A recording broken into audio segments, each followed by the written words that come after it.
आज हामी आरएफआइडी मोड्युलबाट हामी आरएफआइडी सेक्युरिटीको लागि केही प्रोजेक्ट गर्न जाँदैछौँ। त्यो प्रोजेक्टको लागि चाहिने सामग्री भनेको चाहिँ अब मेन भनेको आरएफआइडी मोड्युल भयो, RC522 मोडलको छ। अनि त्यसै गरी हाम्रो मेन अर्को कम्पोनेन्ट छ यो आर्डिनो उनो R3। अनि अर्को छ 8 च्यानल रिले छ। यसले चाहिँ हामीले 8वटा च्यानलसम्म भनौँ न 8वटा लाइट स्विच या हाम्रो 8वटा गेटको लागि कार्ड अलग अलग कार्डले खोल्ने सिस्टम बनाउन सक्छौँ। अनि त्यसै गरी अलिकति हामीसँग जम्पर वायर, अनि त्यसै गरी अब हाम्रो आर्डिनोको प्रोग्रामिङ केबल। त्यसै गरी हामीसँग अब यो दुईवटा कार्ड छ। यो दुईवटा कार्ड चाहिँ हामीसँग यो किन्दा यसैमा आउने भएकोले दुईवटा छ। हामीले एक्स्ट्रा कार्ड किनेको छैन मैले। हामीले 8वटा 10वटासम्म कार्डमा चाहिँ हामीले एउटा रिलेमा दुईवटा कार्डसँग काम गर्ने गरी बनाउन सक्छौँ। ल अब त्यसको हामी यसको अब कनेक्सन गर्न जाँदैछौँ। हजुरहरू पनि ध्यान दिएर हेर्नु होला है। ल हामीले अब यति कनेक्सन गरिसक्यौँ होइन। अब यसलाई हामी आर्डिनोसम्म चाहिँ कनेक्सन गर्न जाँदैछौँ। हामीले फर्स्ट पिन चाहिँ हामी RST रिसेट पिनलाई हामी आर्डिनोको डिजिटल पिन 9 मा जोड्न जाँदैछौँ। 9 मा जोड्छौँ। अनि त्यसपछि हाम्रो MOSI पिन छ। MOSI पिन चाहिँ हामी 11 मा जोड्छौँ। 11 मा जोड्छौँ। अनि त्यसपछि हाम्रो छ MISO यो मिस्टेक MISO चाहिँ 12 मा आउँछ। 9 10 11 12 हाम्रो MOSI चाहिँ हाम्रो 11 मा आउँछ। MOSI 11 मा। अनि हाम्रो SCK हाम्रो हुन्छ 13 मा। अनि हाम्रो हुन्छ STA पिन चाहिँ हाम्रो हुन्छ 10 मा। STA पिन चाहिँ हाम्रो 10 मा गयो। हाम्रो यसको कनेक्सन सकियो। अब यहाँ चाहिँ अब हाम्रो 5 भोल्ट GND लिन्छौँ। 3 भोल्ट यसमा 3 भोल्ट लाग्छ। 3 भोल्ट हाम्रो रेड वायर 3 भोल्ट भयो। अनि अरेन्ज वायर हाम्रो GND मा। अब हामी त्यसै गरी अब यसको पनि हामीले 4वटा वायर हामीसँग अहिले 2टा कार्ड मात्र भएको हुनाले हामी 2टा मात्र रिले अन गर्न जाँदैछौँ। त्यसको लागि हामी एउटा प्लस VCC मा जोड्दैछौँ, एउटा GND मा। यसको पनि हामी GND लिन्छौँ। अनि एउटा प्लस भोल्ट VCC 5 भोल्ट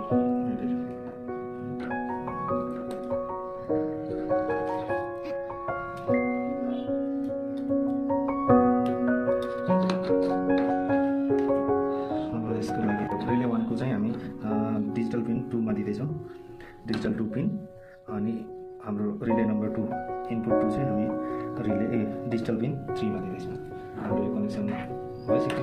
हामी यसलाई कम्प्युटरमा जोडेर यसको प्रोग्रामिङ गर्छौँ है त। कनेक्सन गर्छौँ।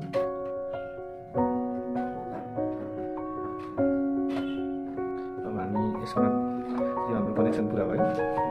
एकछिन प्रोग्रामिङमा जान्छौँ है।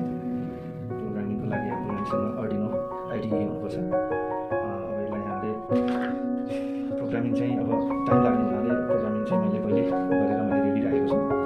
प्रोग्रामिङमा चाहिँ अब तपाईँको यो हाम्रो reset pin 9, reset SS pin 10, अनि MRF C522 MFR C522 यो रिसेट पिन यो सबै दिएको छ। हाम्रो कन्स्टेन्ट रिले काउन्ट 5वटा रिले हामीले अन गर्न जाँदैछौँ।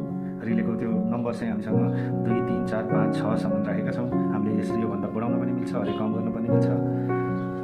हाम्रो कोड चाहिँ यस प्रकार छ। यसको लागि चाहिने कम्प्लिट कोड यही हो। यो मैले पहिले प्रोग्राम गरेर राखेको छु। अब यसलाई मैले यसलाई हामीसँग यसको कार्डको कोड पनि हामीले यसमा एड गर्नुपर्ने हुन्छ। अहिले हामीसँग कार्डको कोड छैन। त्यसको लागि फाइलमा जान्छौँ। MFR C522 मा जान्छौँ। त्यसपछि यो डम्प इन्फोमा जान्छौँ। त्यसै गरी हाम्रो डम्प इन्फोमा आइपुग्यौँ। अब हामीले एकछिन यसलाई यो प्रोग्रामिङ हामीले यसमा कम्पाइल गर्छौँ, अपलोड गर्छौँ।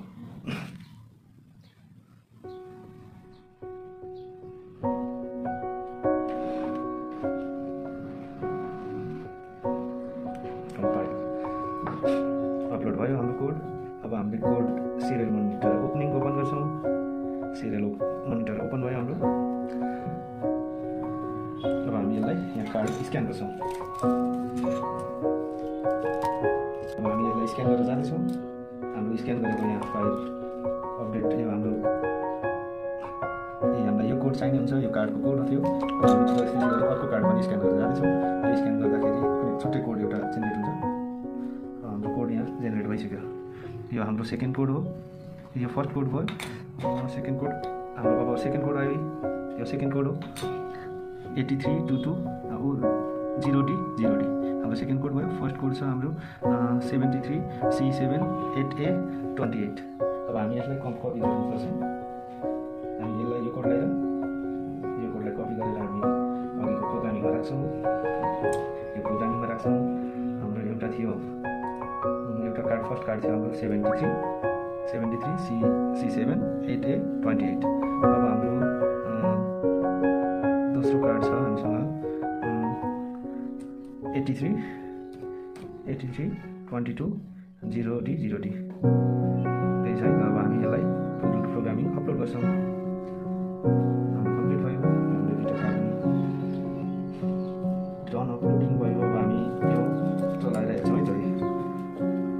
यो चाहिँ मैले 3 सेकेन्डको लागि अन अफ हुने मैले बनाएको छु। अब यसलाई मैले लाइटहरू बनाउनु सेक्युरिटीको हिसाबले अब मेरो